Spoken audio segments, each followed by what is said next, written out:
అందరికీ నమస్తే. శ్రీమాత్రే నమః. ముందుగా ఈ వీడియోను చూస్తున్న ప్రేక్షకులందరికీ విజయదశమి శుభాకాంక్షలు. ఈ పండుగను దసరా పండుగ అని కూడా పిలుస్తారు. అసలు దసరా పండుగని ఎలా జరుపుకుంటారు, ఏ రోజు ఏ అలంకారంలో అమ్మవారు మనకు దర్శనమిస్తారు, దీని ప్రాముఖ్యత ఏంటి, ఎందుకు జరుపుకుంటారు, దీని వెనుక ఉన్న కథ ఏంటి అనే అన్ని విషయాల్ని ఈరోజు వీడియోలో మనం తెలుసుకుందాం.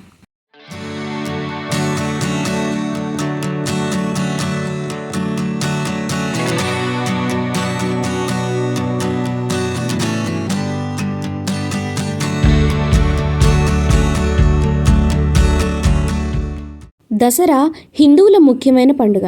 ఆశ్వయుజ శుద్ధ పాడ్యమి నుండి ఆశ్వయుజ శుద్ధ నవమి వరకు 9 రోజులు దేవీ నవరాత్రులు, 10వ రోజు విజయదశమి కలిసి దసరా అంటారు. ఇది ముఖ్యంగా మహాశక్తిని ఆరాధించుకునే పండుగ. ఈ పండుగ నవరాత్రి, శరన్నవరాత్రి అని అంటారు. శరదృతువు ఆరంభంలో వచ్చే పండుగ కనుక దీనికి ఆ పేరు వచ్చింది. కొందరు ఈ పండుగకు మొదటి 3 రోజులు పార్వతీదేవికి, తరువాత 3 రోజులు లక్ష్మీదేవికి, తరువాత 3 రోజులు సరస్వతీదేవికి పూజలు చేస్తారు. చరిత్ర ప్రకారం విజయదశమి రోజున రాముడు రావణుడిపై గెలిచిన సందర్భమే కాక పాండవులు వనవాసం వెళ్తూ జమ్మి చెట్టుపై తమ ఆయుధాలను తిరిగి తీసిన రోజు అని ప్రసిద్ధి. ఈ సందర్భమున రావణవధ, జమ్మి ఆకుల పూజ చేయడం రివాజుగా వస్తోంది. ఆలయాలలో అమ్మవారికి ఒక్కో రోజు ఒక్కో అలంకారం చేస్తారు. అంటే ఈ శరన్నవరాత్రులలో మనం అమ్మవారిని 9 అలంకారాలలో దర్శించుకునే భాగ్యం కలుగుతుంది. తెలంగాణలో అయితే ఈ శరన్నవరాత్రులు బతుకమ్మ సంబరాలు అంగరంగ వైభవంగా చేస్తారు. కొన్ని ప్రాంతాలలో బొమ్మల కొలువును పెట్టడం ఒక ఆనవాయితీ. జగన్మాత అయిన దుర్గాదేవి మహిషాసురుణ్ణి 9 రాత్రులు యుద్ధం చేసి అతన్ని వధించి జయాన్ని పొందిన సందర్భాన్ని 10వ రోజు ప్రజలంతా సంతోషంలో పండుగ జరుపుకున్నారు. అదే విజయదశమి. ఈ శరన్నవరాత్రులలో అమ్మవారిని మొదటి రోజు బాలా త్రిపుర సుందరీదేవి అలంకారము, 2వ రోజు గాయత్రీదేవి అలంకారము, 3వ రోజు అన్నపూర్ణాదేవి అలంకారము, 4వ రోజు లలితా త్రిపుర సుందరీదేవి అలంకారము, 5వ రోజు శ్రీ మహాచండీదేవి అలంకారము, 6వ రోజు శ్రీ మహాలక్ష్మీదేవి అలంకారము, 7వ రోజు శ్రీ సరస్వతీదేవి అలంకారము, 8వ రోజు శ్రీ దుర్గాదేవి అలంకారము, 9వ రోజు శ్రీ మహిషాసుర మర్దిని దేవి అలంకారంలో అమ్మవారు దర్శనమిస్తారు.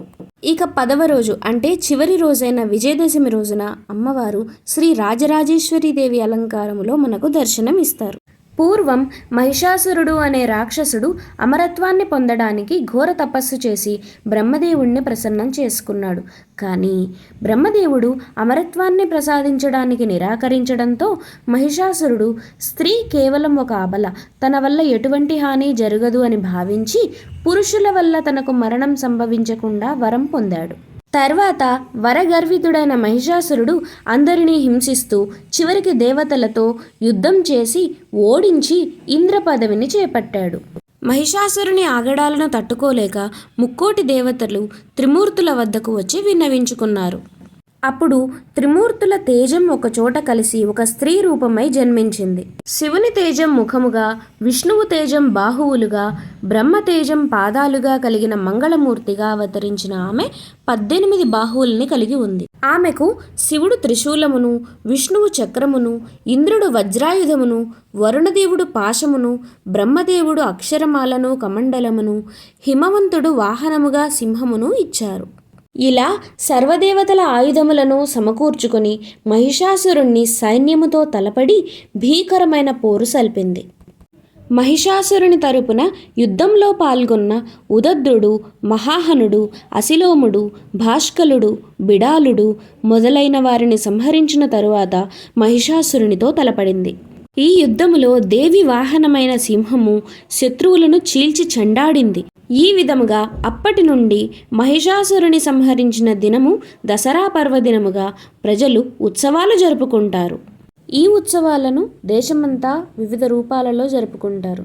మైసూరు, కలకత్తా, ఒడిషా, తెలుగు రాష్ట్రాలు, ఖానాపూర్ ఇవే కాక ఊరికి కొన్ని ప్రత్యేకమైన ఉత్సవాలు జరుపుతారు.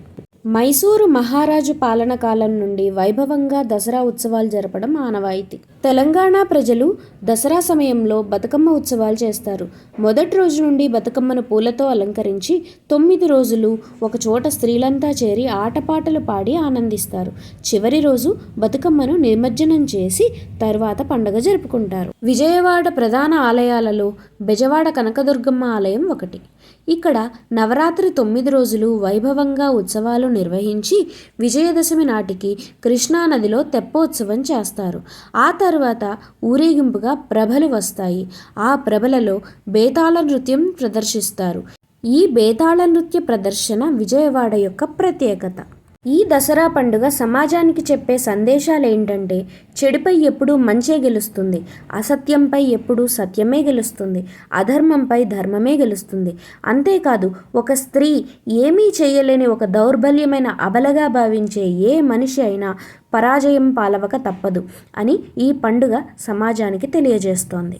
అమాయకులైన తన బిడ్డల పట్ల చల్లని తల్లి, ఆకలిగొన్నవారి కడుపు నింపే అన్నపూర్ణ, లాలించి పాలించే భ్రమరాంబ, తప్పు చేస్తే దండించే దుర్గ, సమాజంలో మానవ ముసుగులో సంచరించే మహిషాసురులను మర్దించే మహంకాళి, అమ్మలగన్నయమ్మ, మేటి పెద్దమ్మ, ముగ్గురమ్మల మూలపుటమ్మ మన అందరినీ తన ఒడిలో పెట్టుకు కాపాడాలని, మనకన్నిటా విజయాలు చేకూర్చాలని కోరుతూ అందరికీ విజయదశమి శుభాకాంక్షలు.